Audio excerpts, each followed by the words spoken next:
बच्चों लोग, आज से क्लास हम लोग स्टार्ट करने वाले हैं चैप्टर केमिकल इक्विलिब्रियम। ठीक है,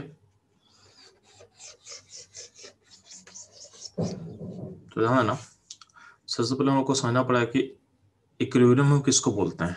ठीक है, इक्विलिब्रियम का मतलब क्या होता है, तो ध्यान देना।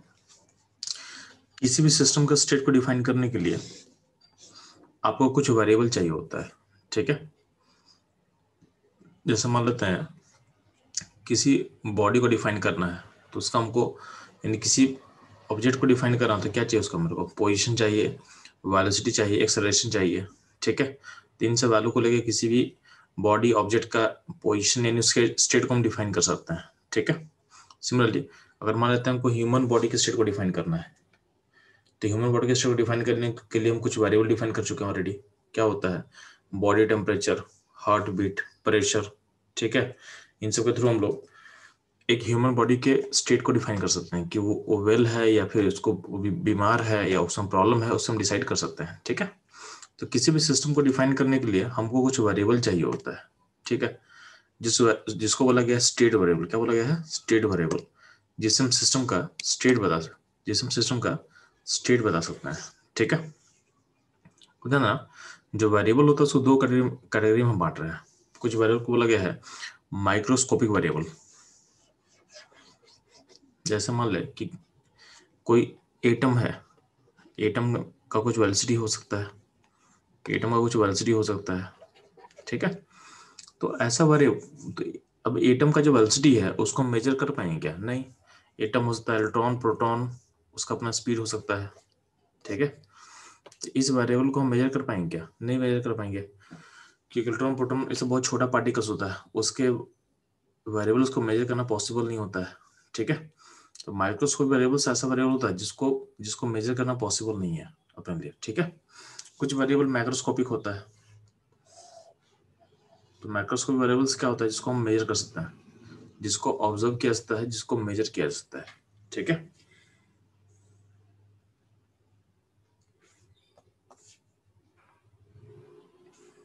अब ध्यान देना। तो एग्जाम्पल क्या लिया है, जैसे मान लेते हैं मैक्रोस्कोप, हम बात करें मैक्रोस्कोपिक वेरिएबल में, तो उसमें एग्जाम्पल क्या लिया हुआ आपके लिए, तो लिया हुआ है प्रेशर, वॉल्यूम, टेम्परेचर। तो किसी भी गैस गैस रहेगा मान लेते हैं, तो किसी भी गैस का हम प्रेशर, वॉल्यूम, टेम्परेचर मेजर कर सकते हैं।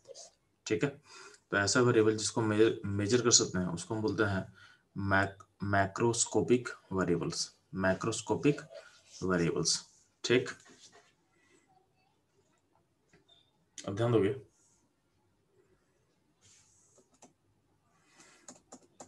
आपका जो इक्विलिब्रियम होता है, आपका जो इक्विलिब्रियम होता है उसको दो कैटेगरी में बांटा गया है।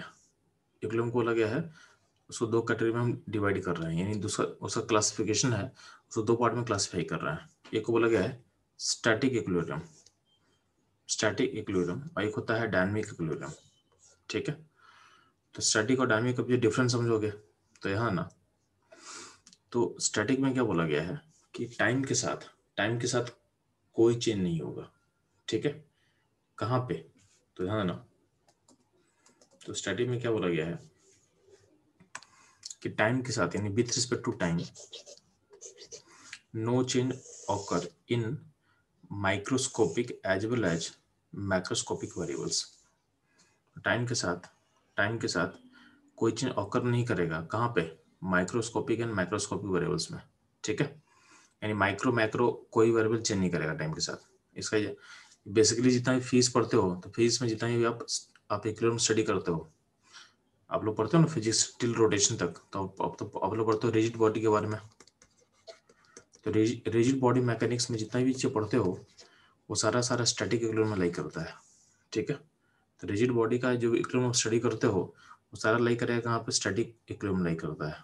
ठीक है, आप लोग कंडीशन का अप्लाई करते हो तो बोलते हो कि फोर्स नेट जीरो है एंड टॉर्क नेट जीरो है। ठीक है, तो फोर्स जीरो हो जाएगा, टॉर्क जीरो हो जाएगा, उस केस में बोलते हो कि आपका बॉडी इक्विलिब्रियम में आ चुका है, बॉडी आपका इक्विलिब्रियम में आ चुका है।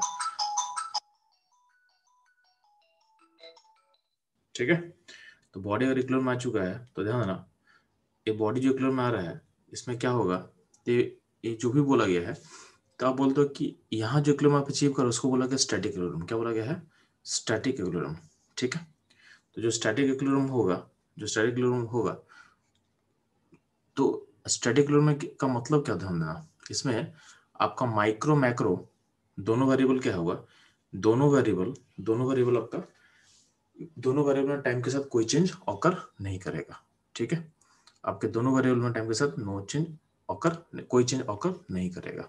ठीक, तो आपको सिंपल फिर से बोल दे रहे हैं कि फिजिक्स में जो भी आप इक्विलिब्रियम पढ़ते हो सारा लाई करेगा स्टैटिक इक्विलिब्रियम में, ठीक है। अब ध्यान ना, अगला पॉइंट होता है कि डायनेमिक इक्विलिब्रियम किसको बोलते हैं हम लोग, डायनेमिक इक्विलिब्रियम का मतलब क्या होता है। तो डायनेमिक इक्विलिब्रियम ध्यान दोगे आप लोग।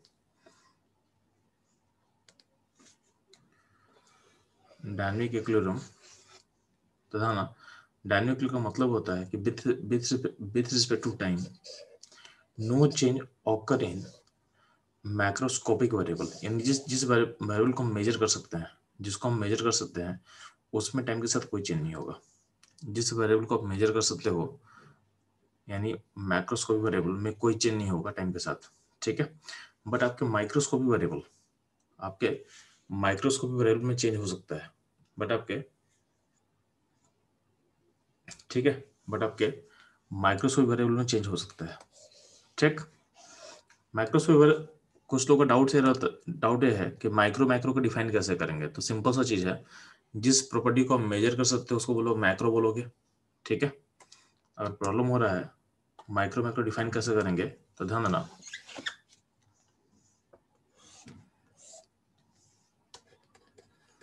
मैक्रोस्कोपिक वेरिएबल जो होता है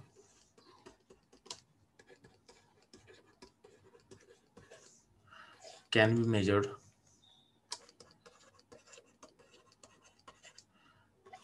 बी मेजर्ड,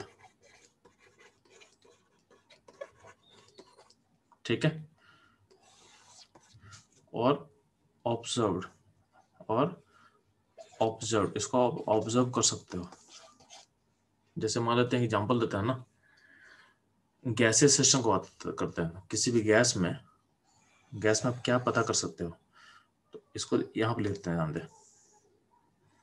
मान लेते हैं सिस्टम किसी गैस का हम लेते हैं, तो गैसेस सिस्टम में बहुत सा प्रॉपर्टी होगा, गैसेस सिस्टम बहुत सा वेरिएबल होने वाला है।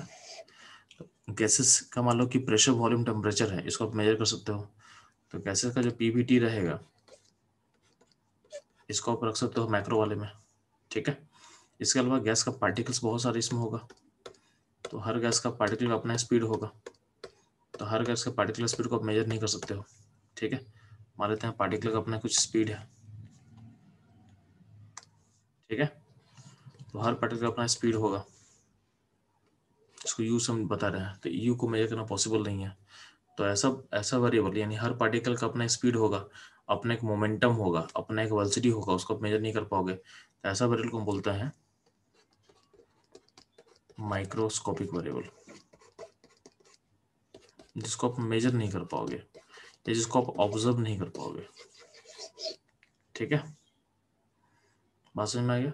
तो माइक्रोस्कोपिक वेरिएबल जिसको आप ऑब्जर्व नहीं कर सकते हो, जिसको देख नहीं सकते हो। ठीक है, होगा लेकिन आपको दिखेगा नहीं। ठीक है, यानी हम लोग का इंस्ट्रूमेंट यानी जो हमारे पास डिवाइसेस है उतना अच्छा अभी तक बिल्ड हम नहीं कर पाए कि उसको हम ऑब्जर्व कर सके या उसको हम मेजर कर सके।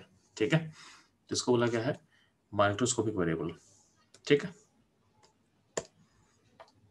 अब ध्यान देना, तो डायनेमिक समझ में आ गया। अब होता है क्या है कि जो केमिस्ट्री का इक्विलिब्रियम पढ़ेंगे, यानी जो हम चैप्टर कवर कर रहे हैं, केमिस्ट्री का इक्विलिब्रियम होता है डायनेमिक इन नेचर। क्या होता है?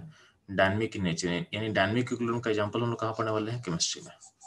ठीक है, तो केमिस्ट्री का जितना भी इक्विलिब्रियम होगा उसको आप डायनेमिक बोल सकते हो। ठीक,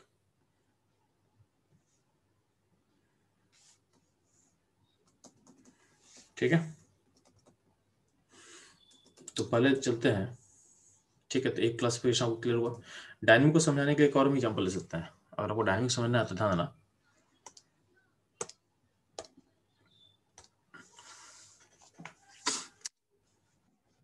देखो स्टैटिक इक्विलिब्रियम का एग्जांपल एक ऑप्शन बताता हूं आपको।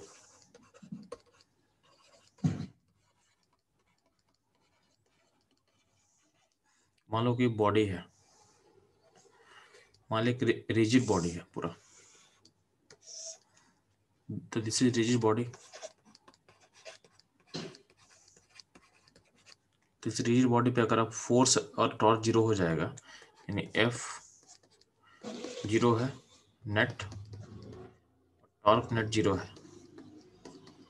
तो क्या बोल रहे हैं बॉडी इक्विलिब्रियम पे है, तो बॉडी इक्विलिब्रियम पे है तो बॉडी का सारा पार्टिकल इक्विलिब्रियम पे है, मतलब इसमें बॉडी बॉडी बना हुआ पार्टिकल से बना होगा, तो बॉडी का पार्टिकल्स का हर जगह, यानी हर पार्टिकल स्टैटिक है, यानी ओवरऑल बॉडी भी रुका हुआ है और बॉडी के अंदर जो पार्टिकल्स वो भी रुका हुआ है। ऐसा नहीं है कि पार्टिकल के बीच में मोशन हो रहा है, ऐसा कुछ नहीं है इसमें।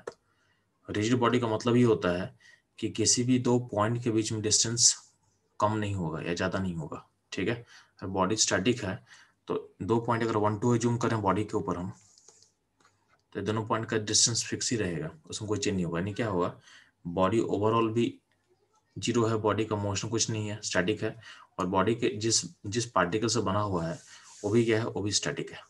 तो ये होगा आपका स्टैटिक इक्विलिब्रियम। तो जितना भी रिजिड बॉडी डायनेमिक्स पढ़ते हो फिजिक्स में, सारा इसमें इससे लाइक करता है, ठीक है। डायनेमिक का एग्जाम्पल को बताते हैं। मान लो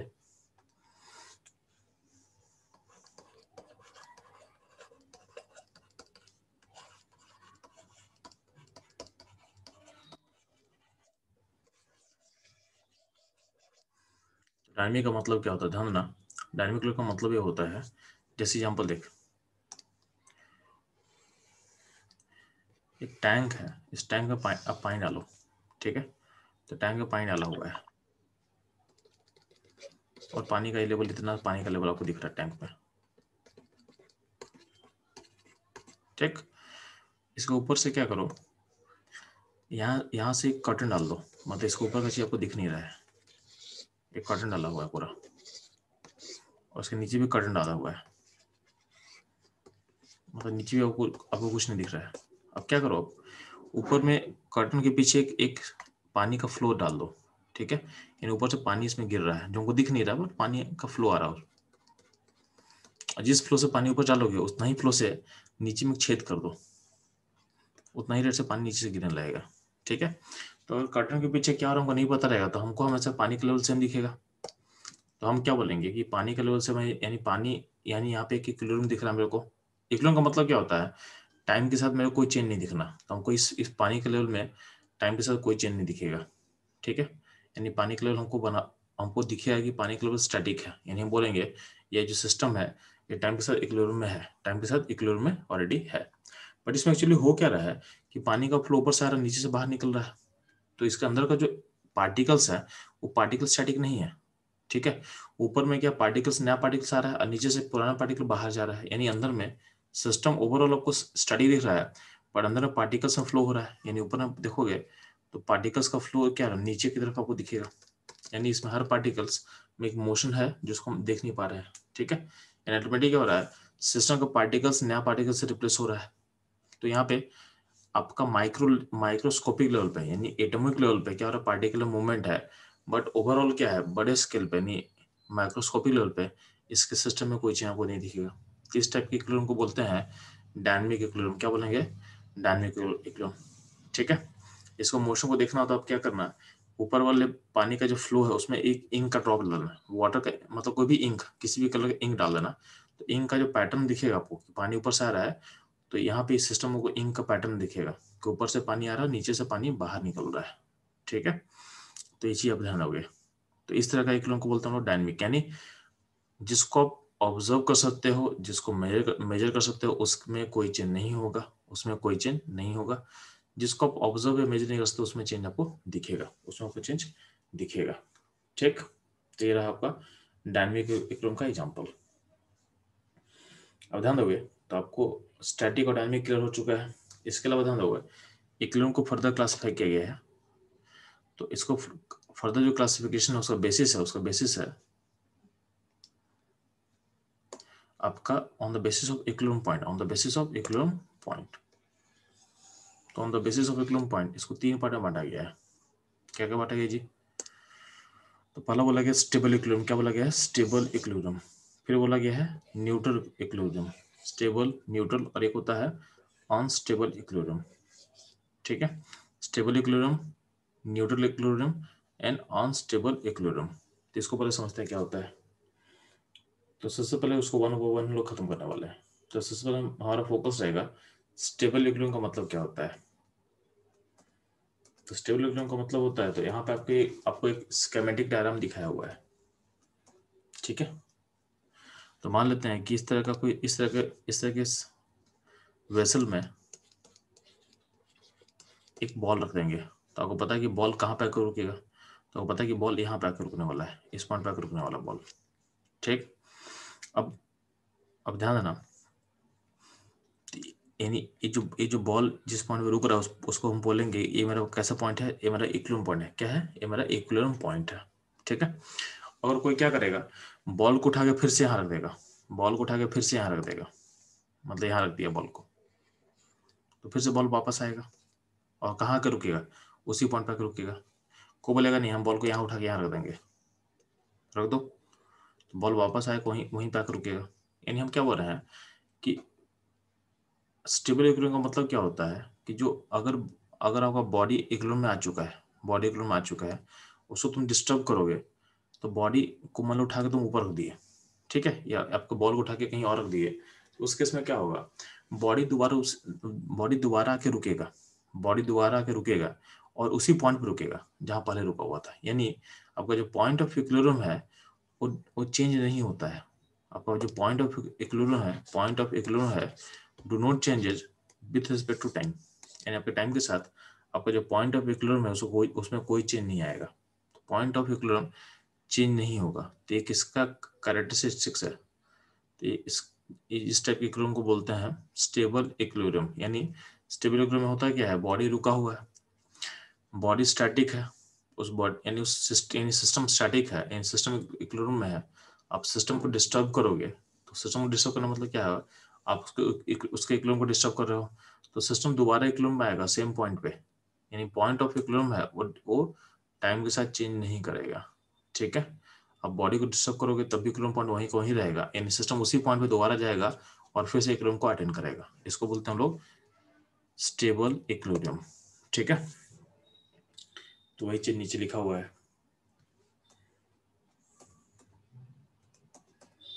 ठीक है, कि अगर आप इक्विलिब्रियम को डिस्टर्ब करते हो, then equilibrium will again attain equilibrium at same point। यानी बॉडी इक्विलिब्रियम के सिस्टम को डिस्टर्ब कर दिया इक्विलिब्रियम से, सिस्टम दोबारा इक्विलिब्रियम को अटेंड करेगा सेम पॉइंट पे। कहाँ पे? सेम पॉइंट पे, ठीक है।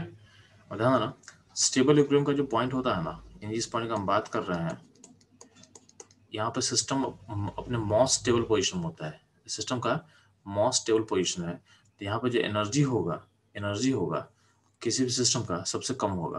तो पॉइंट ऑफ क्या होता है, स्टेबल इक्विलिब्रियम पॉइंट क्या होता है, पॉइंट ऑफ मिनिमम एनर्जी होता है। यानी सिस्टम अपने मिनिमम एनर्जी में इस पॉइंट पे होता है, ठीक है। तो अगर पूछा जाएगा कि सिस्टम का सबसे मिनिमम एनर्जी किस पॉइंट पे होगा, तो बोलोगे at point of stable equilibrium.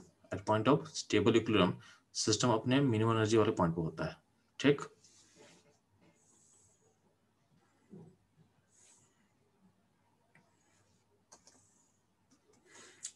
ठीक है, ये हुआ स्टेबल इक्विलिब्रियम के बारे में इंफॉर्मेशन। अगला अपना क्लासिफिकेशन है इक्विलिब्रियम का, न्यूट्रल इक्विलिब्रियम। न्यूट्रल किसको बोलेंगे, न्यूट्रल इक्विलिब्रियम किसको बोलते हैं हम लोग। तो ध्यान देना, आप एक हॉरिजॉन्टल ग्राउंड लो, आप एक हॉरिजॉन्टल सरफेस पे हो, ठीक है, और यहाँ पे एक बॉल रख दिए हो, तो बॉल यहाँ पे रुक जाएगा, बॉल में कोई मोशन नहीं होगा। यानी जो ये पॉइंट नंबर 1 है, ये आपका इक्विलिब्रियम पॉइंट हो चुका है, ये आपका इक्विलिब्रियम पॉइंट हो चुका है। और कोई आके इसमें अगर हल्का सा पुश करेगा इसको, यानी पॉइंट 1 एक इक्विलिब्रियम पॉइंट है, यहाँ पे इसको पुश करके कुछ फोर्स लगाएगा, यानी ये फोर्स इसको पुश कर देगा, तो होगा क्या, ये बॉल मूव करेगा और बॉल दोबारा आके रुकेगा, बॉल फिर रुकेगा। अगर आपका लेवल अगर हॉरिजॉन्टल है तो पुश करो तो क्या होगा, बॉल आपका दोबारा आके रुकेगा। लेकिन जब दोबारा आके रुकेगा तो पॉइंट कुछ अलग होगा, यानी बॉल यहाँ मान लें कि इस पॉइंट पे आके, तो बॉल इस पॉइंट पे आके रुक रहा है मान लेते हैं, ठीक है। यानी अब जो इक्विलिब्रियम पॉइंट है पॉइंट नंबर 2 होगा। ठीक है, तो फोर्स लगाने के बाद बॉल आपका दोबारा रुकेगा पॉइंट 1 से पॉइंट 2 में, पॉइंट 1 से पॉइंट 2 में। तो बॉल जो दोबारा रुक रहा है, ठीक है, बॉल दोबारा रुक रहा है, तो हम क्या बोल रहे हैं कि आप इक्विलिब्रियम पॉइंट पे था बॉडी, यानी पॉइंट 1 पे था, आप उसको डिस्टर्ब कर दिए तो बॉडी दोबारा इक्विलिब्रियम को अचीव करेगा, बॉडी दोबारा इक्विलिब्रियम को अचीव करेगा। बट इस बार जो जिस पॉइंट पे अचीव करेगा वो पॉइंट डिफरेंट होगा। वो पॉइंट क्या होगा? डिफरेंट होगा। यानी न्यूट्रल इक्विलिब्रियम का मतलब ये होता है कि आप किसी बॉडी जो इक्विलिब्रियम में है उसको आप डिस्टर्ब करोगे तो बॉडी दोबारा इक्विलिब्रियम को अचीव करेगा, बट सम डिफरेंट पॉइंट, ठीक है, यानी सेम पॉइंट पे इक्विलिब्रियम पॉइंट नहीं रहेगा। ये ध्यान देना। ये था एग्जांपल न्यूट्रल का, ठीक। तो इसमें देखो लिखा क्या हुआ है, तो अगर आपका इक्विलिब्रियम डिस्टर्ब होगा then it will again attain equilibrium but at different point, जो कि हम लोग सीख चुके हैं। ठीक है, तो एग्जांपल हो जाएगा न्यूट्रल इक्विलिब्रियम का। नेक्स्ट मूव करते हैं हम लोग अनस्टेबल इक्विलिब्रियम किसको बोलेंगे? ठीक है, तो अपना लास्ट क्लासिफिकेशन है अनस्टेबल इक्विलिब्रियम किसको बोलते हैं हम लोग। तो आपको समझाने के लिए यहाँ पे एक डायग्राम बनाया हुआ है, यहाँ पे इस तरह का शेप बना हुआ है, इस तरह का शेप बना हुआ, सोच ले। ठीक है, और ये जो शेप है ये इनफाइनाइट डिस्टेंस तक एक्सटेंड हो सकता है, मतलब रुक नहीं रहा है, इनफाइनाइट डिस्टेंस तक एक्सटेंड हम कर सकते हैं। ठीक, और इसके वर्टेक्स के ऊपर एक बॉल रखा हुआ है जिसमें फोर्स बैलेंस अभी के लिए, यानी इसका जो नॉर्मल है और इसका जो mg है आपस में बैलेंस कर रहा है। ठीक है, और ठीक, तो नॉर्मल mg का फोर्स बैलेंस है और दोनों का टॉर्क भी बैलेंस है, ऐसा रखा गया है। ठीक है, तो बॉडी स्टैटिक है, बॉडी रुका हुआ है, यानी हम बोल सकते हैं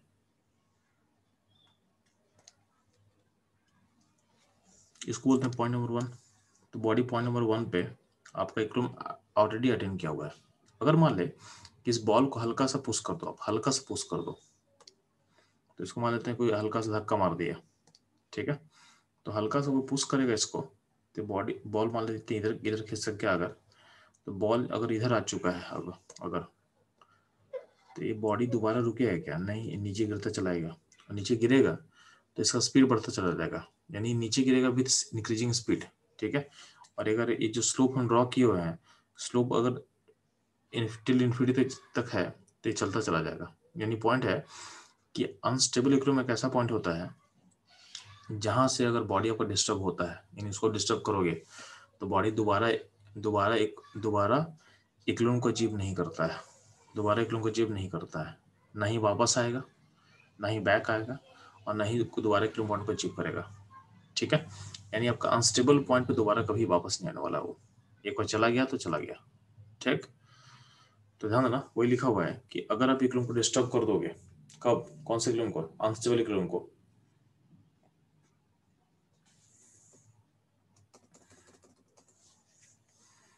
तो अगर आपका अनस्टेबल इक्विलिब्रियम डिस्टर्ब हो जाएगा then it will never attain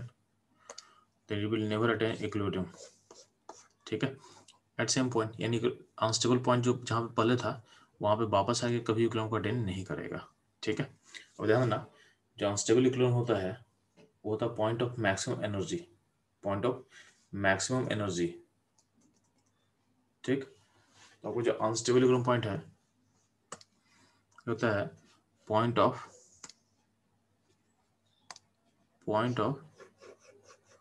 maximum energy, यानी यहाँ इस पॉइंट पे आपके सिस्टम का एनर्जी क्या होता है? मैक्सिमम होता है। क्या होता है? मैक्सिमम होता है। ठीक है,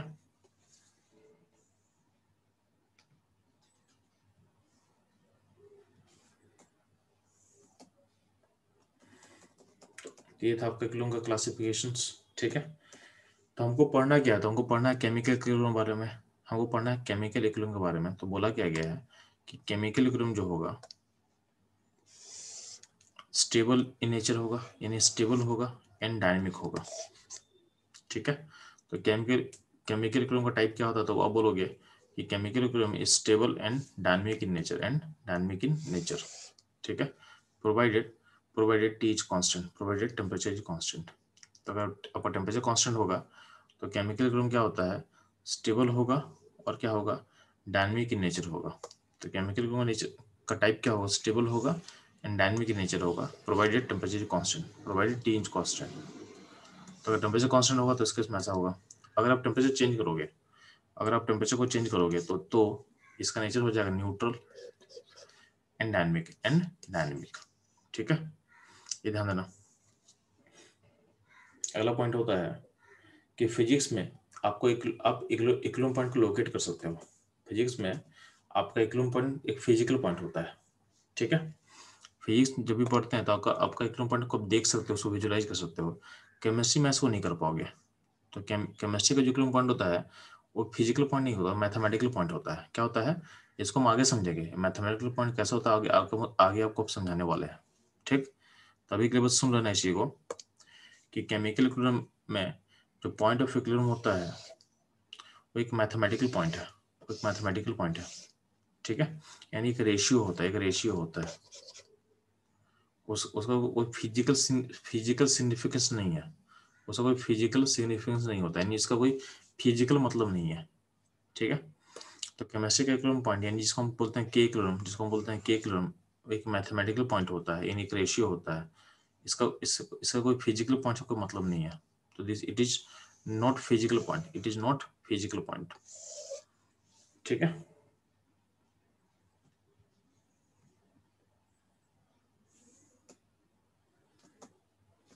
ठीक है, अब ध्यान देना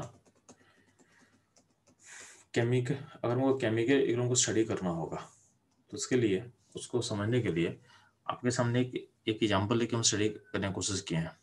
ठीक, तो understanding of chemical equilibrium through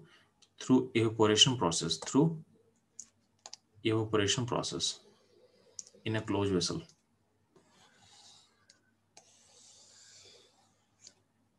ठीक है, हमको केमिकल इक्विलिब्रियम समझने के लिए हम उसे समझेंगे through evaporation process in a close vessel. ठीक, तो यहाँ पे तीन सिस्टम दिया हुआ है। तीनों का साइज सेम है, तीनों का इसमें ध्यान देना, तीनों वेसल का साइज सेम है, तीनों वेसल का साइज सेम है। ठीक, और तीनों में हम तीनों का टेम्परेचर कांस्टेंट माना गया है। यानी पूरे स्टडी में क्या बोला गया है कि जो टेम्परेचर यहाँ है वही टेम्परेचर यहाँ है, वही टेम्परेचर यहाँ पे है। ठीक है, तो यहाँ पे लिखा हुआ है कि जो स्टडी होगा वो होगा एट कांस्टेंट टेम्परेचर पे। ठीक है, तो इवेपोरेशन प्रोसेस को स्टडी करने वाले हैं, उस प्रोसेस में क्या होगा, अपना टेम्परेचर क्या होगा, कांस्टेंट होगा। ठीक है, हम क्या बोल रहे हैं कि आपके तीनों वेसल में वाटर का सेम अमाउंट को डाला गया है। ठीक है, एज्यूम कर रहे हैं कि वाटर का हमारे पास 1000 पार्टिकल्स है, तो आपके तीनों वेसल्स में वाटर का 1000 पार्टिकल को डाला गया है। ठीक, टाइम जीरो पे। ठीक है, तो ध्यान ना, जो पहला वेसल है यानी इसको हम बोल रहे हैं वेसल नंबर 1। तो 1 हो गया अपने लिए, ये 2 हो गया और ये 3 हो गया। ठीक है, तो 1 2 3। अब ध्यान ना, इस 1 2 3 में हम क्या कर रहे हैं कि जो पहले वेसल उसमें वाटर लिक्विड डाल रहे हैं, यानी जो 1000 पार्टिकल्स वाटर का लिक्विड स्टेट में है।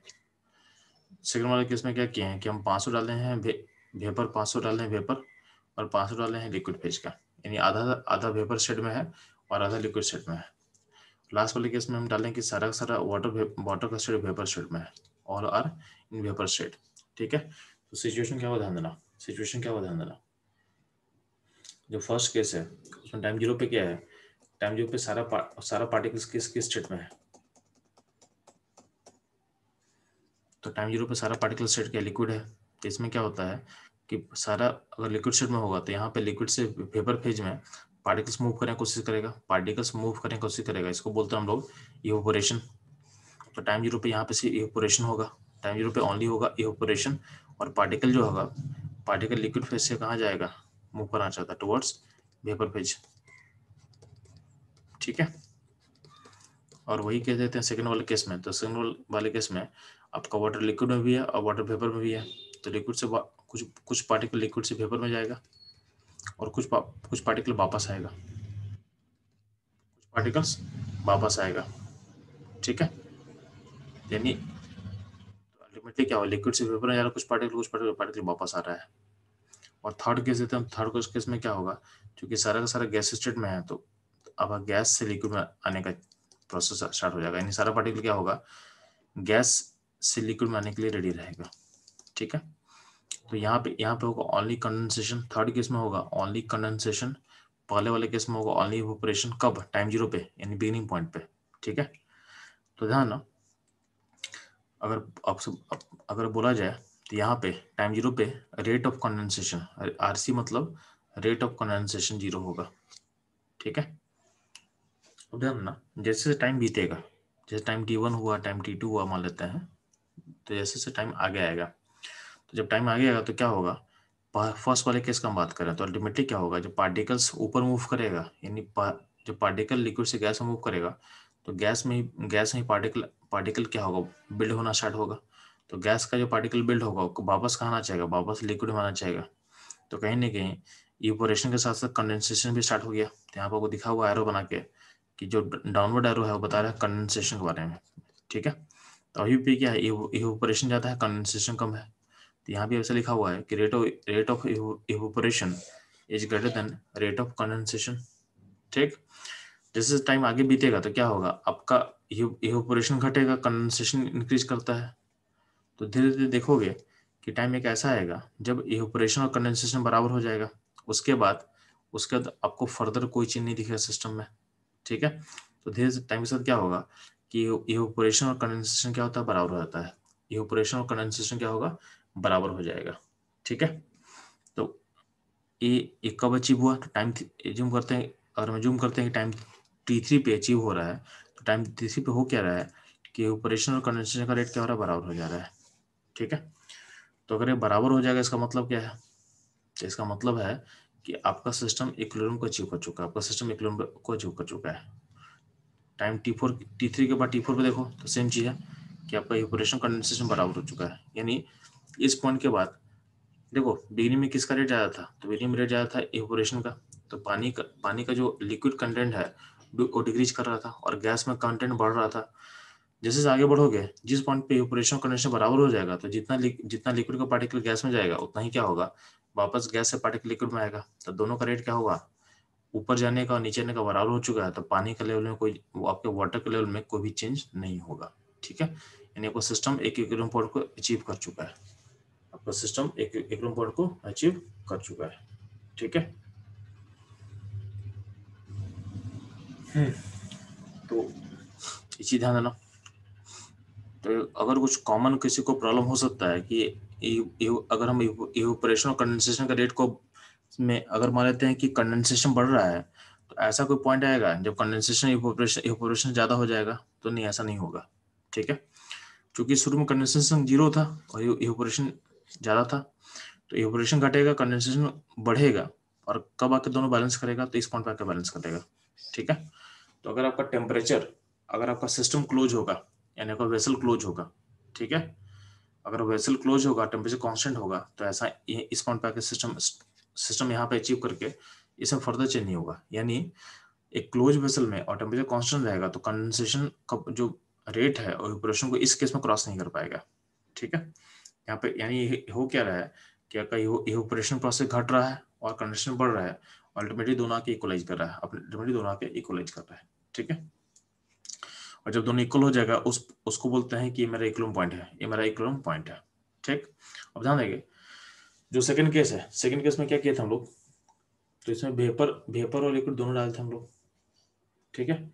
इसमें वेपर और लिक्विड दोनों डालते हैं, तो पॉइंट, तो टाइम जीरो पे भी क्या है, कुछ पार्ट कंडेंस कर रहा था, कुछ पार्ट इवेपोरेट कर रहा था।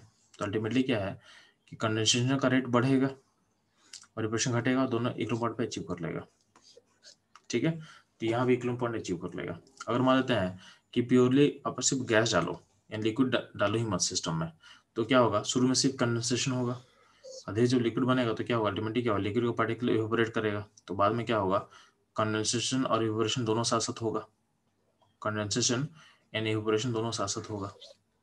और धीरे धीरे क्या होगा, फिर से क्या होगा, इस केस में कंडेंसेशन का रेट घटेगा और इवेपोरेशन का रेट बढ़ेगा, तो अल्टीमेटली क्या होगा, दोनों एक कॉमन पॉइंट पे आके इक्वल हो जाएगा। क्या होगा, इक्वल हो जाएगा। ठीक है। तो ध्यान देना, अगर आप लॉजिकली देखोगे ना, अब लॉजिकली देखो तो एक देखो यहाँ पे एक एरो ड्रॉ किया हुआ है, ठीक है, एंड जो इवेपोरेशन पहले वाले केस में वो यहाँ पे एरो है, देखो एक डॉटेड लाइन ड्रॉ किया हुआ है, एक डॉटेड लाइन ड्रॉ किया हुआ है यहाँ पे। तो देखो हर जगह डॉट लाइन लिखा हुआ, मतलब हम क्या बोलना चाहते हैं कि अगर सिस्टम का टेम्परेचर कांस्टेंट होगा और सिस्टम में तुम सब कुछ सेम डालोगे तो आपका सिस्टम सेम पॉइंट पे आके स्टॉप करेगा, सिस्टम सेम पॉइंट पे आके इक्विलिब्रियम को अटेन करेगा।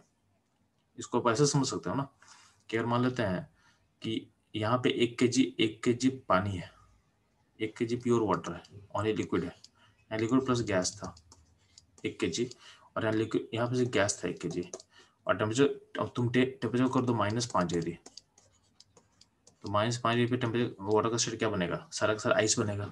तो हर केस में तुम अलग अलग चीज़ों से स्टार्ट कर रहे हो, लेकिन अगर -5 मेंटेन कर देंगे तो सारा सारा क्या बन जाएगा, आइस बन जाएगा, और सारा का अमाउंट सेम बनेगा। हम बोलना क्या चाह रहे हैं कि जो लिक्विड और गैस फेज में जो लेवल है वो हर केस में सेम रहेगा, ठीक है। तो इन तीनों केस का टेम्परेचर और सब कुछ सेम रहेगा, तो हर हर हर केस का इक्विलिब्रियम पॉइंट सेम ही रहेगा। हाँ, उसको अटेंड करने में टाइम अलग लगेगा। जैसे मान ले कि इस पहले वाले केस में अटेंड करने में थोड़ा ज़्यादा टाइम लगेगा यहाँ पे, लेकिन जो सेकंड वाला केस था उसमें उसमें उस पॉइंट को अटेंड करने में आपको टाइम कम लगा, ठीक है। तो अगर हम बोलना क्या चाह रहे हैं कि अगर सब कुछ सेम रहेगा तो आपका जो सिस्टम है सेम ही पॉइंट को अचीव करेगा, सेम इक्विलिब्रियम पॉइंट को अचीव करेगा, बट उस पॉइंट को अचीव करने में आपको टाइम अलग लगेगा, ठीक है। तो यही स्टेटमेंट आप लिखा हुआ है कि if all the vessels are identical then at equilibrium point, यानी जिस पॉइंट पे आपका कंडेंसेशन और इवेपोरेशन बराबर हो जा रहा है दोनों का rate, at constant temperature water level are same in all vessel, तो वाटर का लेवल सेम रहेगा सब वेसल में, यानी लिक्विड में और गैस में जो वाटर का पार्टिकल्स का नंबर है वो तीनों केस में सेम रहेगा, ठीक है। यहाँ पे लिखा हुआ है it is worth noting that time to attain equilibrium can be different in all cases, ठीक है। सेम पॉइंट को अचीव कर रहा है बट उसे अचीव करने में जो टाइम लगने वाला है वो अलग अलग हो सकता है, ठीक है। आपको दिख रहा है, तो time to attain equilibrium can be different, ठीक। पॉइंट आता है कि how to define equilibrium point, तो ध्यान देना।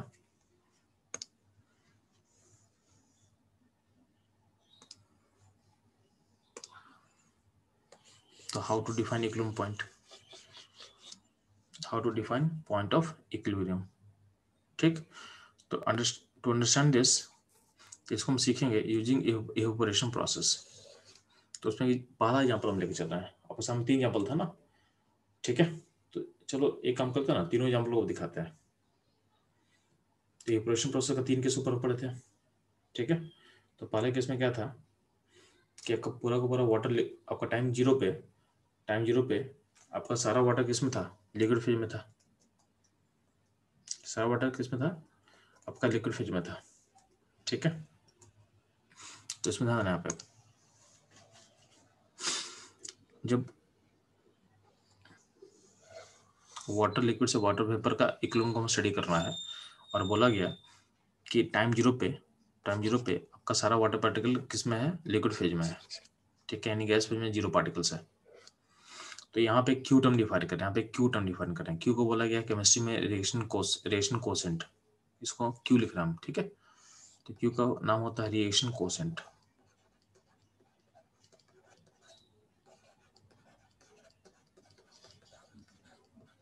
ठीक है। क्यू का नाम होता है रिएक्शन कोसेंट, ठीक। क्यू बेसिकली क्या है, तो गैस में जो वाटर पार्टिकल का नंबर होगा डिवाइडेड बाय लिक्विड में जो वाटर पार्टिकल नंबर होगा उसका रेशियो है, ठीक है। तो क्यू बेसिकली एक रेशियो है, यानी number of water particle in gas phase divided by number of water particle in liquid phase, ठीक है। और प्लस क्यू टी लिखा हुआ, टी मतलब ये टाइम का फंक्शन है, ये टाइम के साथ चेंज करेगा, ठीक है। टाइम जीरो पे अगर निकालोगे इसका वैल्यू, तो टाइम जीरो पे मान लेते हैं वाटर का लिक्विड में 100,000 पार्टिकल्स है और गैस में 0 पार्टिकल है, तो यहाँ पे क्या होगा, यहाँ पे होगा जीरो, तो उसके इसमें क्यू टी क्या होगा, क्यू टी हो जाएगा जीरो, ठीक है, तो QT हो गया आपका 0। टाइम T1 लेते हैं, तो टाइम T1 पे क्या होगा, आपका वाटर लिक्विड, आपका आपका जो होगा वाटर लिक्विड होगा 800 पार्टिकल्स। वाटर लिक्विड में क्या होगा 800 पार्टिकल्स होगा, और वाटर गैस में मान लेते हैं, तो वाटर गैस में क्या होगा 200 पार्टिकल्स होगा। मान लेते हैं कुछ पार्टिकल कन्वर्ट हो गया, यानी इस पॉइंट पे यानी टाइम T1 पे क्या है आपका वाटर लिक्विड और वाटर गैस में पार्टिकल नंबर 800 एंड 200 रिस्पेक्टिवली है, तो इस समय क्या होगा रेशियो क्या क्यू क्या आ जाएगा 1/4, क्यू हो जाएगा 1/4। टाइम T2 मान लेते हैं, तो यहाँ पे 700-300 अगर मान लेते हैं अभी हो चुका है, तो क्या होगा 3/7 हो चुका है, क्यू का वैल्यू 3/7 हो चुका है। टाइम T3 पे क्या होगा, अगर 655 एंड 355 अगर पार्टिकल्स है इस टाइम लिक्विड एंड गैस में, तो रेशियो होगा 35/65। ठीक, सिमिलरली अब ध्यान देना,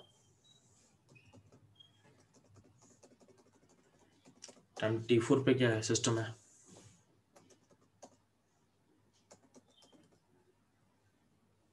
तो टाइम T4 बोला गया कि 620 है लिक्विड फेज में और 380 है गैस फेज में। ठीक, तो उस टाइम में क्यू का वैल्यू कितना है, तो क्यू का वैल्यू आपको दिख रहा है 38/62। टाइम T5 पे क्या है, तो टाइम T5 पे 600 और 400 है, तो इस टाइम में रेशियो क्या हो जाएगा 2/3 हो जाएगा। उसके बाद देख रहे हैं टाइम T6 पे देखेंगे तो नंबर सेम रह गया, यानी नंबर में कोई चेंज नहीं है, तो इसका मतलब टाइम T5 के बाद आपका सिस्टम इक्विलिब्रियम को अचीव कर चुका है, यानी टाइम T5 के बाद सिस्टम में कोई चेंज हमको दिख नहीं रहा है। इसका मतलब हम बोल सकते हैं कि time T5 is the point of equilibrium, is the point of equilibrium. इस सिस्टम का, सिस्टम 1 का जो पॉइंट ऑफ इक्विलिब्रियम होगा टाइम T5 पे अटेन करेगा, तो टाइम T5 को बोलोगे टाइम ऑफ इक्विलिब्रियम। ठीक है, और इस टाइम पे जो Q होगा, Q का वैल्यू कितना दिख रहा है आपको 2/3। अब देखो Q का जो वैल्यू है, अब देखो फर्दर चेंज नहीं कर रहा, फर्दर चेंज नहीं कर रहा है, तो जो Q का जो कांस्टेंट वैल्यू अचीव कर रहा है इसी को बोला गया है के इक्विलिब्रियम, यानी इक्विलिब्रियम पॉइंट पे ये क्या है, ये आपका इक्विलिब्रियम पॉइंट है। तो इक्विलिब्रियम पॉइंट पे जो Q का वैल्यू है उसी को हम क्या बोलते हैं, उसी को क्या बोलते हैं, यानी Q at point of equilibrium को ही बोला गया है के इक्विलिब्रियम, को ही बोला गया है के इक्विलिब्रियम। ठीक है, यानी रिएक्शन कोएफिशिएंट का जो इक्विलिब्रियम पॉइंट का जो वैल्यू होता है उसको बोलते हो के इक्विलिब्रियम। ठीक है, और यहाँ पे Q को बोला गया है, Q को क्या बोला गया है रिएक्शन कोएफिशिएंट, Q को बोला गया है रिएक्शन कोएफिशिएंट, जो कि हम ऑलरेडी कवर कर चुके हैं। तो यहाँ पे देखोगे आपका जो Q था, Q हमेशा डिफाइन था, Q आप टाइम 0 पे Q को डिफाइन किए थे, टाइम 1 पे डिफाइन किए थे। तो Q जो है Q is defined for every point of time. Q basically एक रेशियो था ना, तो Q एक रेशियो था। Q रेशियो क्या था, तो वाटर का गैस में कितना पार्टिकल था उस टाइम पे, और वाटर का लिक्विड में कितना पार्टिकल्स था उस टाइम पे, उसका रेशियो को हम Q बोल रहे थे यहाँ पे। तो Q अब उस टाइम पे बस आप नंबर बता दो, हम रेशियो बता देंगे आपको। तो Q को डिफाइन आप हमेशा कर सकते हो। ठीक है, और value of Q at point of equilibrium को ही बोलते हैं हम K। तो K कोई डिफाइन नहीं होता, Q ही डिफाइन होता है। ठीक है, यानी सिस्टम का हमेशा Q हम डिफाइन करते हैं, और Q का वैल्यू चेंज करेगा, और Q का वैल्यू जब कांस्टेंट एक कांस्टेंट वैल्यू के जब अचीव कर लेगा, Q का वैल्यू जब एक कांस्टेंट पॉइंट को अचीव कर लेगा, तो उस वैल्यू को हम बोलते हैं के इक्विलिब्रियम, यानी पॉइंट ऑफ इक्विलिब्रियम। ठीक है, तो आपके सिस्टम का हमेशा Q डिफाइन होता है, यानी हम Q को निकालते हैं, K को कभी नहीं निकालते हैं। K एक फिक्स पॉइंट है, K एक फिक्स पॉइंट है। जैसे K को आप सोचो ना कि आप मूव कर रहे हो कहीं पे, तो यहाँ पे जैसे मान लो कि आप सड़क पर मूव कर रहे हो, तो आपका जो सड़क बस स्टैंड है, बस स्टैंड मूव नहीं कर रहा है, आप मूव कर रहे हो। ठीक है, तो मान लेते हैं कि बस स्टॉप अगर है, तो बस स्टॉप पे आप चले गए, तो बस स्टॉप एक स्टॉप है बस। ठीक है, तो आपका लोकेशन, आपका पोजीशन चेंज हो रहा है टाइम के साथ, तो आप जब मूव करो बस स्टॉप पे तो आपका पोजीशन बस स्टॉप हो जाएगा। ठीक है, तो आपका पोजीशन और बस स्टॉप का पोजीशन सेम हो जाएगा, ऐसा बोल सकते हैं। लेकिन अगले पॉइंट पे जब आगे मूव करोगे तो आपका बस स्टॉप का वहीं को ही रहेगा, यानी बस स्टॉप कोई वेरिएबल नहीं है, बस स्टॉप एक सिंगल पॉइंट है। आपका वैल्यू किसी टाइम पे उसके बराबर हो सकता है जब आप वहां पहुंच पाओ। सिमिलरली Q जो है, Q है जो वैरी कर सकता है।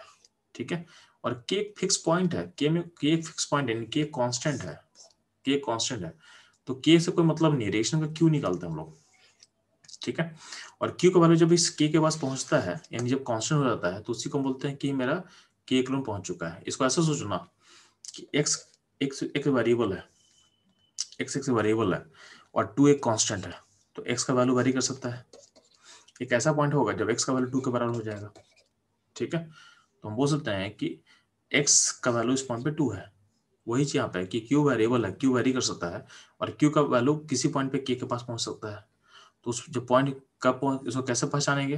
तो जब क्यू का वैल्यू कांस्टेंट हो जाएगा तो हम बोलेंगे कि हाँ एक रूम पॉइंट पे पहुंच चुका है। तो उस पॉइंट पे जो क्यू का वैल्यू होगा उसी को हम बोल देंगे कि उस पॉइंट पे जो क्यू का वैल्यू होगा उसी को बोल देंगे हम के। ठीक है, तो इस तरह से आप रेडिएशन कोएफिशिएंट और इक्विलिब्रियम कांस्टेंट को ऐसे आप लिंक कर सकते हो, इसको आप लिंक कर सकते हो। ठीक, अब ध्यान देना इसको और बेटर समझने के लिए, यहाँ पे 3 केस था आपके पास ना। 3 केस क्या था आपके पास? आपका ये इवेपोरेशन प्रोसेस हम लोग स्टडी कर रहे थे, उसमें 3 केस था आपके पास। 3 केस क्या क्या था बच्चों लोग? तो पहले केस में क्या था कि वाटर लिक्विड से गैस,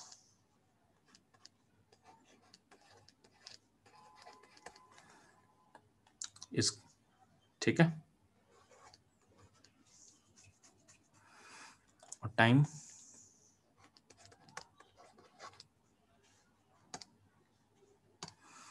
तो टाइम 0 पे क्या था? वाटर लिक्विड में 1000 था। ठीक है, और वाटर गैस में 0 था। तो ये आपका पहला सिस्टम था इस तरीके से आपका। सेकेंड सिस्टम में क्या बोले थे हम? वाटर लिक्विड से गैस,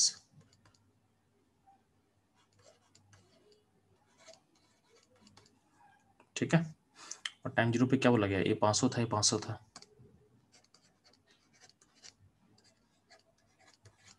ठीक, तो ये आपका सेकेंड सिस्टम था।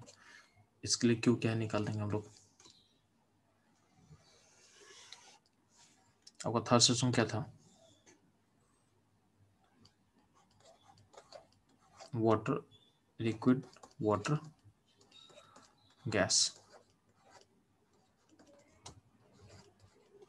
और इसमें क्या बोला हुआ था कि आपका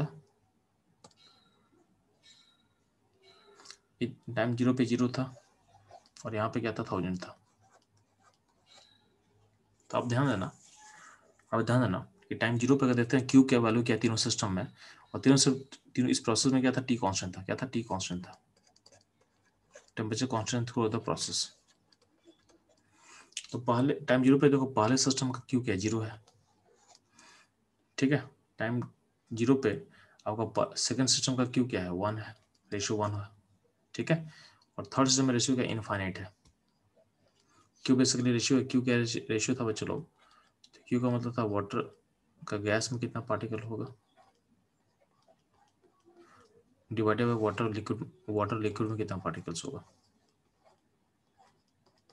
ठीक है, इस रेशियो को हम क्यों बोल रहे थे? इस रेशियो को क्यों बोल रहे थे? तो ध्यान देना, अब इस तीनों सिस्टम को आप फोकस कर रहे हो तो होता क्या कि टाइम T1 पे अगर हम सोच रहे T1 पे, तो टाइम T1 पे पहले वाले सिस्टम में क्या था कि आपका कंडेंसेशन, आपका कुछ इवेपोरेशन स्टार्ट होगा। तो मान लेते हैं कि पार्टिकल का नंबर यहाँ हो चुका है 800 इन 200। तो यहाँ पे इस केस में क्यू क्या हो जाएगा? क्यू हो जाएगा 1/4। क्यू हो जाएगा 1/4। ठीक, यहाँ मान लेते हैं कि यहाँ पे आपका सिस्टम से कुछ क्या हो रहा है? कुछ गैस लिक्विड में आ रहा है, कुछ गैस लिक्विड में आ रहा है। तो ऐसा बोल सकते हैं कि यहाँ पे 500 550 और यहाँ हो गया 450 हो चुका है। ठीक है, तो यहाँ पे क्यू का वैल्यू क्या हो जाएगा? 45/55, ये हो जाएगा क्यू का वैल्यू।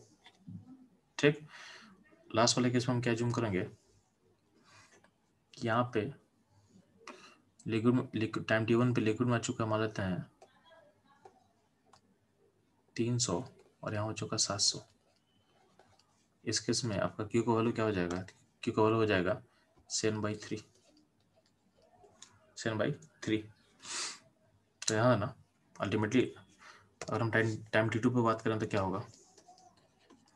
टाइम T2 पे अगर हम जूम कर रहे हैं कि ये वैल्यू अचीव कर रहा है 700 को, और यहाँ पे हो रहा है 300, तो यहाँ पे क्यू का वैल्यू क्या होगा? 3/7। यहाँ पे अगर हमें जूम करें, ये अचीव कर रहा है 580 और यहाँ हो जा रहा है 480, सॉरी 420। तो यार यहाँ क्यू का वैल्यू क्या आ जाएगा 42/58 हो चुका है क्यू का वैल्यू। यहाँ हम देख रहे हैं तो यहाँ हो रहा है, अगर मान लेते हैं कि यहाँ 500 हो गया, 500 तो इस केस में क्यू का वैल्यू क्या हो जाएगा 1 हो जाएगा। क्या हो जाएगा 1 हो जाएगा। हो जाएगा टाइम T2 पे। टाइम T3 पे अगर बात करें हम, ठीक है, टाइम T3 पे अगर हम बात करेंगे तो यहाँ पे अगर मान रहे कि ये हो चुका है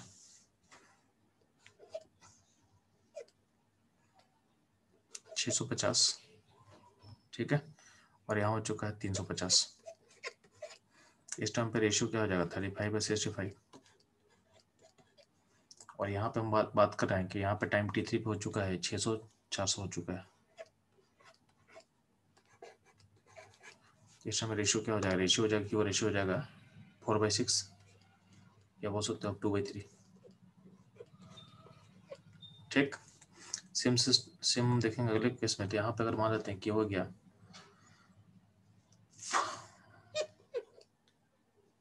हो चुका है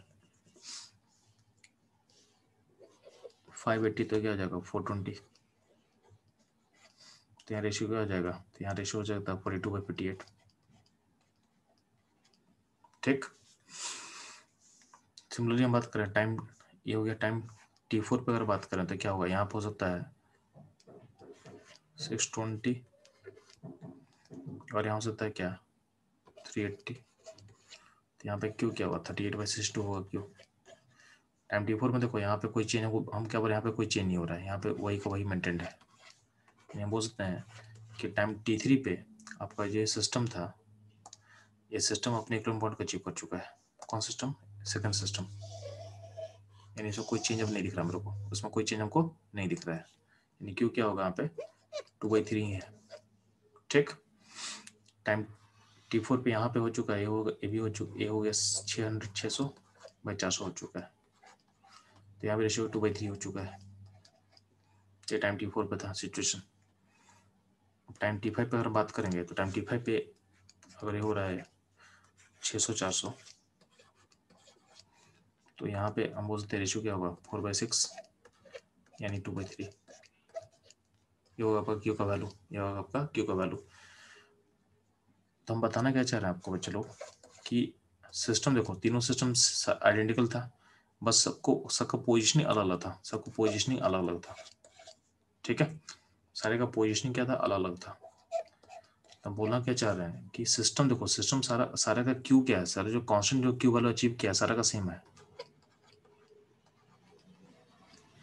ठीक है, हम बताना क्या चाह रहे हैं कि सिस्टम देखोगे, जो सेकंड सिस्टम है वो टाइम T3 पे एकदम अचीव किया, जो आपका थर्ड सिस्टम था वो टाइम T4 पे एकदम को पॉइंट को अचीव किया, और जो आपका जो फर्स्ट सिस्टम था वो टाइम T5 पे अचीव किया एकदम को, लेकिन सबका जो एकदम पॉइंट है सबका सेम है। ठीक है, तो किसी सेम सिस्टम को, किसी सेम सिस्टम को आप अलग अलग पोजीशन से अगर आप रिलीज करते हो ना, तो एकदम तो सेम पॉइंट पे अचीव करेगा, एकदम सेम पॉइंट पे अचीव करेगा, बट टाइम टू अटेन एकदम डिफरेंट होगा। इसको आप ऐसे लिंक कर सकते हो कि अगर मान लेते हैं कि एक इस तरह का वेसल है, ठीक है, और आपके पास 3 बॉल है, यानी सेम बॉल को 3 बार लेना है, तो ये आपका पोजीशन 1 है, ये आपका पोजीशन 2 है, एक आप पोजीशन 3 है मान लेते हैं। तो ये 3 पोजीशन अलग अलग तुम बॉल को अगर रिलीज करते हो ना, तो बॉल कब रुकेगा, तो यहाँ पे अगर आप एज्यूम करो एनर्जी डिसिपेट हो रहा है, बॉल रुकेगा तो एनर्जी डिसिपेट होता भी तो रुकेगा ना, एनर्जी कंजर्व कर दोगे तो बॉडी कभी रुकेगा क्या, नहीं रुकेगा। ठीक है, तो मान लेते हैं फ्रिक्शन फोर्स से एनर्जी डिसिपेट हो रहा है, तो अब देखोगे आप सेम बॉल को इन सेम सिस्टम को अलग पॉइंट से रिलीज कर रहे हो, तो सब आके यहीं पे रुकेगा, कहाँ रुकेगा, तो सब आके इसी पॉइंट पे रुकेगा, इन सबका जो रुकने का पॉइंट यहीं पे है, ये पॉइंट फिक्स है। ठीक है, इन सारा आके अपना, यानी ये जो अलग अलग पॉइंट होता है ये क्यू होता है, ध्यान देना, ये जो अलग अलग पॉइंट है ना, ये पॉइंट क्यू है, इसको हम क्यू बोलते हैं, और यहाँ पे भी ये पॉइंट क्यू है, और इस जो एक क्यू वैल्यू जो अचीव, एक कांस्टेंट वैल्यू को अचीव कर, इसको हम के बोल देंगे, यानी यहाँ इसको भी क्यू बोलेंगे और इसको हम के का बराबर बोल सकते हैं। ठीक है, तो सब बॉल के सेम पॉइंट में रुकने वाला है, बट टाइम टू स्टॉप, यानी जो टाइम टू स्टॉप होगा, time to achieve equilibrium point होगा, वो हर केस में अलग अलग होगा। वही चीज आपको यहाँ समझाया जा रहा है, वही चीज आपको यहाँ समझा रहा है।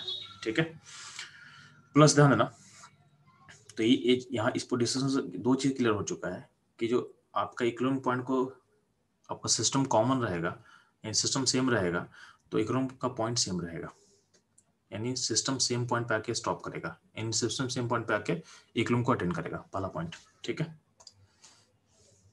बात समझ में आया? प्लस ध्यान देना,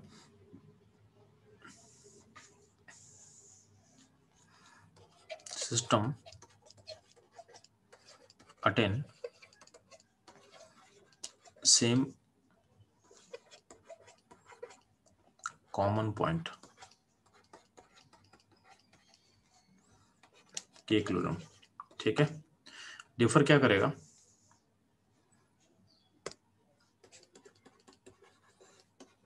टाइम टू अटेन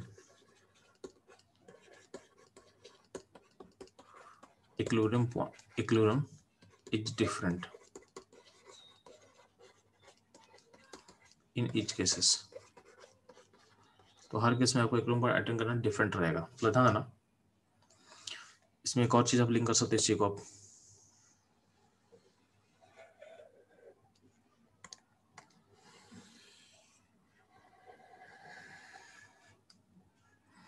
तो अगर मान लेते हैं कि इसको, अगर बॉल को तुम यहां से छोड़ रहे हो, बॉल को तुम यहां से छोड़ रहे हो, ठीक है, तो इसको मानते हैं, इसको बोलते हैं फॉरवर्ड डायरेक्शन, इसको बोलते हैं हम फॉरवर्ड डायरेक्शन, यानी ये मेरे फॉरवर्ड है और कोई बॉल को यहां से छोड़ रहा है, और इसके लिए बैकवर्ड डायरेक्शन क्या है, उसके लिए बैकवर्ड डायरेक्शन है। क्या है? बैकवर्ड डायरेक्शन है। तुम हम बोले कि आप फॉरवर्ड से छोड़ो या बैकवर्ड छोड़ो, आपका सिस्टम सेम पॉइंट को अचीव करेगा, यानी आप इक्विलिब्रियम को किस स्टेट से स्टार्ट करो मैटर नहीं करता है, आप फॉरवर्ड से स्टार्ट करो, बैकवर्ड से स्टार्ट करो, कहीं से भी स्टार्ट करो, आपका सिस्टम सेम पॉइंट को अचीव करेगा, यानी सिस्टम जो है अल्टीमेटली रुकेगा सेम पॉइंट पे। तो एक इक्विलिब्रियम को तुम किसी भी डायरेक्शन से अचीव कर सकते हो, equilibrium can be achieve from any direction. क्या बोल सकते हैं, इक्विलिब्रियम कैन बी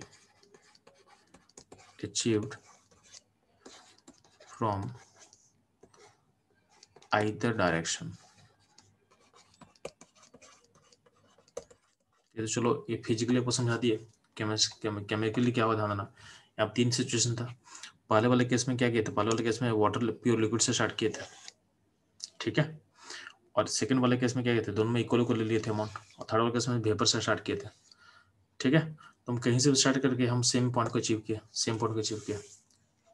बात समझ में आ रहा है? तो आपका इक्विलिब्रियम को आप कहीं से भी स्टार्ट करोगे, यानी सिस्टम कहीं से भी स्टार्ट होगा, अगर सिस्टम सेम रहेगा, कंडीशन आइडेंटिकल रहेगा, तो आपका पॉइंट भी सेम रहेगा, यानी आपका इक्विलिब्रियम जो पॉइंट रहेगा सारा सेम पॉइंट को अचीव करेगा, यानी सारा जो क्यू है वो सेम पॉइंट को अचीव करने वाला है। ठीक है, सेम आपका इक्विलिब्रियम को अचीव करने वाला है। पहले वाला केस में देखोगे आपका क्यू इंक्रीज कर रहा है, पहले बार देखोगे तो टाइम के साथ क्या होगा, पहले वाले में देखो क्यू इंक्रीज कर रहा था, और कब तक इंक्रीज किया, जब तक क्यू के बराबर नहीं हो गया, यानी क्यू के पास जाना चाहता था, क्योंकि बिगिनिंग में क्यू का वैल्यू 0 था। सेकंड वाला केस में देखोगे क्यू डिक्रीज कर रहा है, क्यू डिक्रीज किया, और कब तक डिक्रीज किया, जब तक क्यू के बराबर नहीं पहुंच गया। थर्ड वाले केस में क्या है, क्यू शुरू में इनफाइनाइट है, क्यू शुरू में इनफाइनाइट है, तो क्यू क्या, क्यू खुद को कहाँ भेजना चाहता है, क्यू खुद को भेजना चाहता है के पास, क्यू जो क्यू वेरिएबल है और क्यू खुद को रीच करना चाहता है के पास, तो क्यू शुरू में यहाँ पे इनफाइनाइट था, तो यहाँ भी क्यू घटा है, क्यू कब तक घटा है, जब तक क्यू के पास ना पहुंच गया है, यानी क्यू क्या होता है, क्यू हमेशा के पास रीच करना चाहता है, तो क्यू का वैल्यू के से छोटा होगा, क्यू का वैल्यू के से छोटा होगा, तो क्यू बढ़ेगा, कब तक बढ़ेगा, जब तक के पास पहुंच ना जाए। ठीक है, और क्यू का वैल्यू के से और बड़ा होगा। ठीक है, पहले वाले केस में क्या था, क्यू के से छोटा था, सेकंड वाले केस में क्या था, क्यू के से बड़ा था, और थर्ड वाले केस में क्या, क्यू के से बड़ा है। ठीक है, तो जब भी क्यू, यानी क्यू चेंज करेगा, के वहीं का वहीं रहेगा, क्यू चेंज करेगा, क्यू कब तक चेंज करेगा, जब तक क्यू के पास रीच ना कर जाए, जब तक क्यू के पास रीच ना कर जाए। ठीक, अब ध्यान देना, किसी भी इक्विलिब्रियम को आप जब केमिस्ट्री में दिखाते हैं, तो इक्विलिब्रियम दिखाने के लिए जैसे मान लीजिए आर है रिएक्टेंट और पी है प्रोडक्ट, दिखाने के लिए दो एरो दिखाते हैं इस तरीके से, तो ये आपका इक्विलिब्रियम का रिप्रेजेंटेशन होता है इस तरीके से। जो फॉरवर्ड एरो है इसको बोला गया, इसको एक बताता है फॉरवर्ड प्रोसेस के बारे में, और जो बैकवर्ड एरो ये बताता है बैकवर्ड प्रोसेस के बारे में।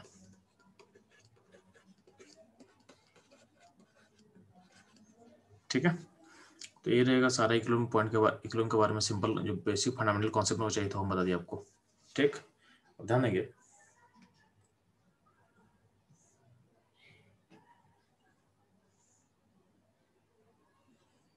तो इसी का यूज करेंगे हम अच्छे से, ठीक है, हर जगह। अब ध्यान देना, अपना इक्विलिब्रियम का कुछ कैरेक्टरिस्टिक्स होता है, उसको भी जानना हमको है। तो नेक्स्ट पॉइंट रहेगा characteristics of chemical equilibrium.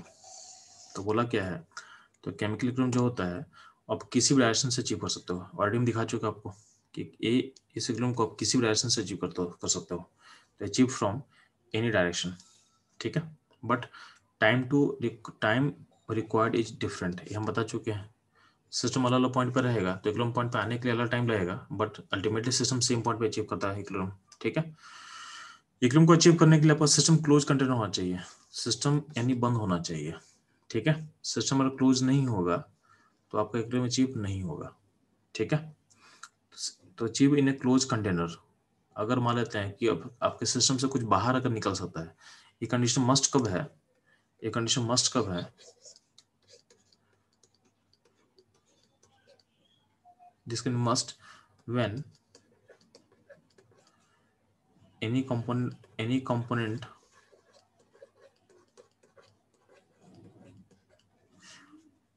of system can leave,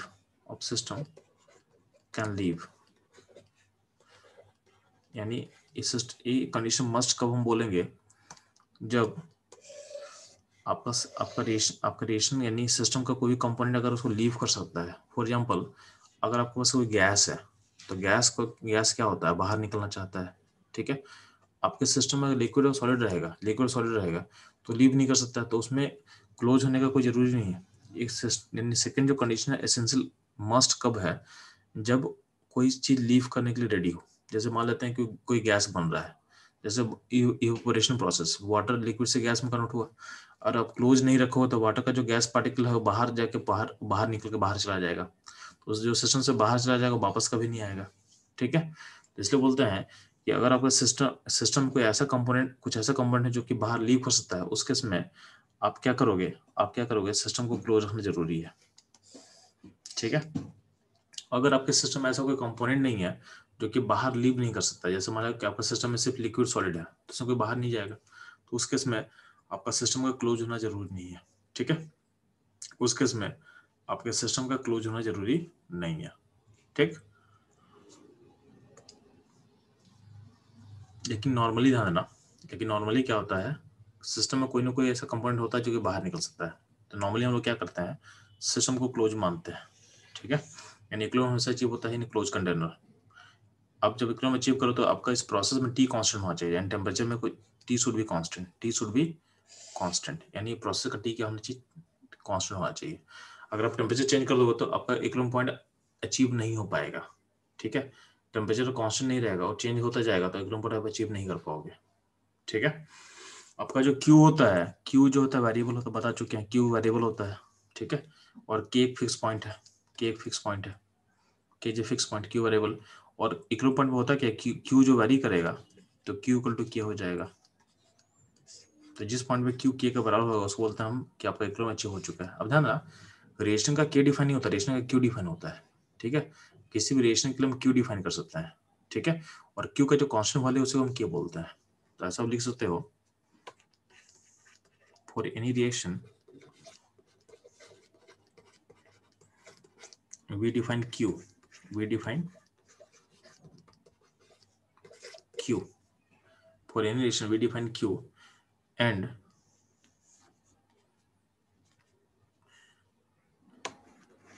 constant value of q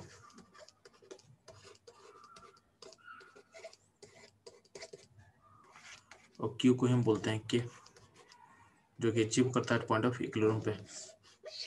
तो क्यू जो कांस्टेंट वैल्यू अचीव करे उसको हम के बोलते हैं। ठीक है, तो ये था इक्विलिब्रियम का कुछ कैरेक्टरिस्टिक्स, हो आपको समझ में आ गया। अब ध्यान देना, आपको आपको ये जानना है कि आपका इक्विलिब्रियम कब अचीव नहीं होगा। तो ध्यान देना, इक्विलिब्रियम कब अचीव नहीं होता, तो यहाँ लिखा हुआ है इक्विलिब्रियम इज नेवर अचीव्ड। तो नेवर अचीव कब होगा जी? Equilibrium is never achieved when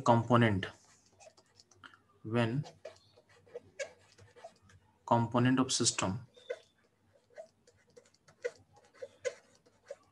of system or reaction is leaving it। जब आपका रिएक्शन का जो कंपोनेंट है वो उसको लीव कर रहा है, क्या कर रहा है, उसको लीव कर रहा है। ये कब करेगा? जब आपके पास कम से कम एक गैस हो। ठीक है, तो ये कब होगा? when at least one component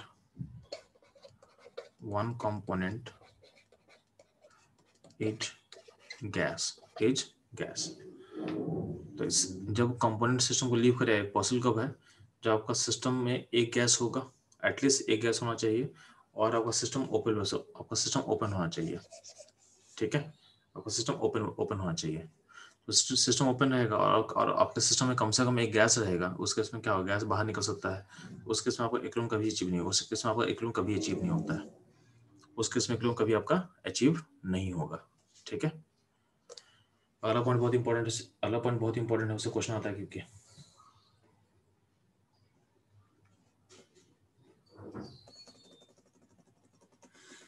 इसका एग्जाम्पल भी बता दे रहे हैं। जैसे मान ली कि आप लाइमस्टोन को ब्रेक कर रहे हो, ठीक है, तो लाइमस्टोन को तोड़ रहे हैं, हीट कर रहे हैं हम कहाँ पे? लाइम किल्न में। तो लाइम किल्न एक ओपन सिस्टम होता है।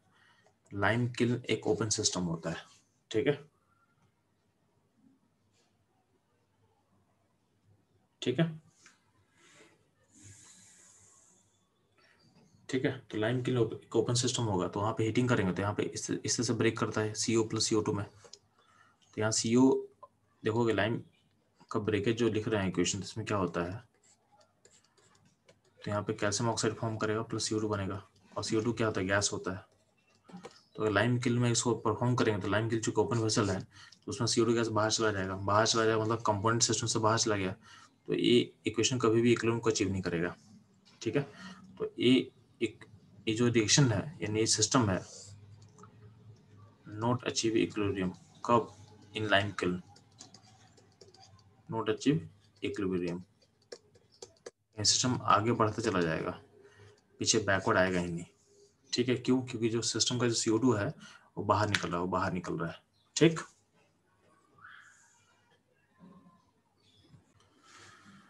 तो बच्चों लोग, आप लोग यहाँ तक क्लियर हो चुका है। तो ये सारा फंडामेंटल्स है जिसका हम यूज करने वाले हैं। ठीक है, अब ध्यान देना, अगला पॉइंट क्या है कि फर्दर कब अचीव नहीं होगा। तो इसमें एग्जाम्पल और याद रखना आप, कि जब भी आपका सिस्टम में PPT फॉर्म करता है, PPT, तो PPT का मतलब क्या होता है जी? जैसे पानी, यानी आप मान लेते हैं कि आप सॉल्यूशन बना रहे हो, तो सॉल्यूशन का अपना एक फेज होता है, एक्वस फेज होता है।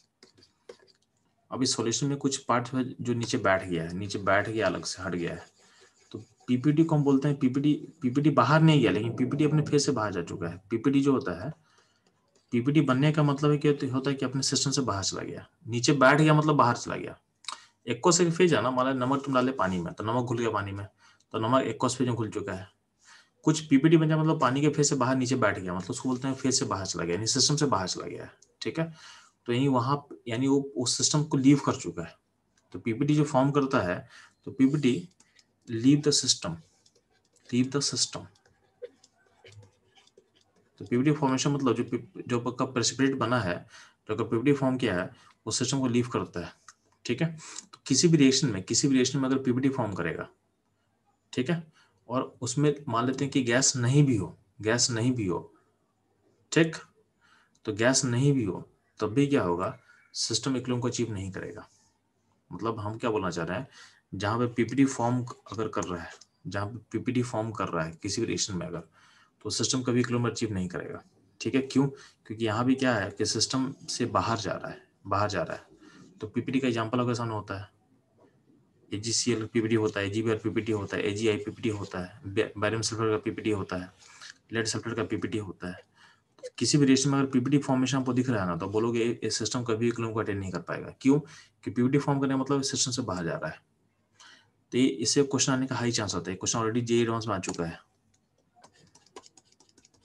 ठीक है, तो तीन चार रिएक्शन दिया हुआ था, बोला कि कौन सा रिएक्शन इक्विलिब्रियम को अचीव नहीं कर पाएगा। तो दिमाग में ध्यान देना कि अगर आपका वेसल ओपन होगा और सिस्टम में गैस होगा तो अचीव नहीं कर पाएगा। ठीक है, यानी आपके सिस्टम में कोई गैस है और सिस्टम ओपन है तो अचीव नहीं कर पाएगा। ठीक, बाकी अगर लिक्विड सॉलिड रहेगा, लिक्विड सॉलिड रहेगा तो उस केस में वेसल के ओपन होने से फर्क नहीं पड़ता है। जैसे नमक को घोल रहा है पानी में, तो नमक एक सॉलिड पार्टिकल्स है, पानी एक लिक्विड पार्टिकल्स है। ठीक है, तो उसको ओपन होने से कोई मतलब नहीं है, उसको ओपन होने से कोई मतलब नहीं है, उसमें इक्विलिब्रियम अचीव होगा।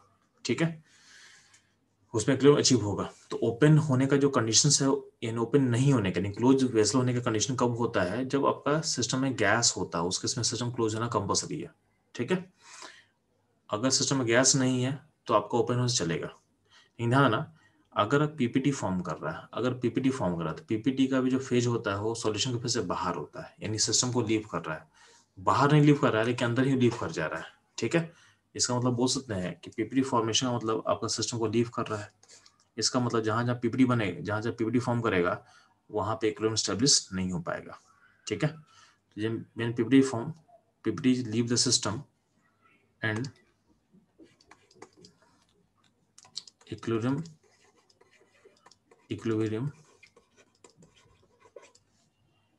never achieved, never achieved। तो इस पे क्वेश्चन आपसे आ सकता है, इस पे आपका क्वेश्चन आ सकता है। ठीक है,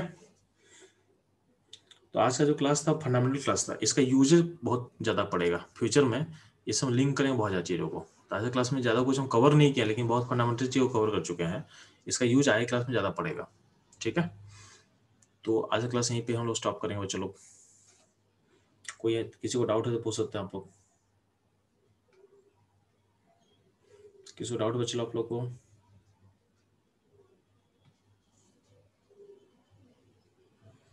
नो सर। ठीक है, ठीक है, तो नेक्स्ट इक्विलिब्रियम का सर जो पहला वाला जो स्टैटिक इक्विलिब्रियम था वो थोड़ा बोल देंगे? स्टैटिक इक्विलिब्रियम, चलो देख लेते हैं हम हाँ फिर से एक सर। बार।